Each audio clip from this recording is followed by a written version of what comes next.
నేను ఏ రోజు మాట్లాడలేదు, కానీ నాకు ఓపిక నశించింది. నాకు ఈ బాధ తట్టుకోలేకపోతున్నా, ఎవరు చెప్పుకోవాలి కూడా అర్థం కావట్లేదు నాకు.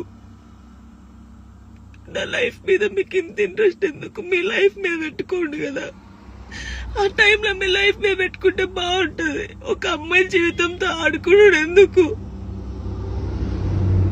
నా కొడుకుని మంచి చదువుకొని మంచి పొజిషన్లో చూడాలనుకున్నా, అది చూడలేనేమో. నేను నాకు అర్థమవుతుంది. నేను బద్దల్లే పోతా. ఇది మాట్లాడితే మీరు ఏదో ఆపేస్తారు, ఇది కాదు. ఓపిక నశించి నేను ఎప్పుడు దేనికి రియాక్ట్ కాలేదు.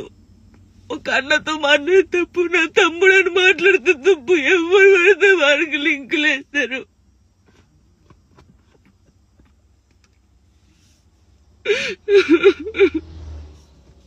నాతో అయితే నేను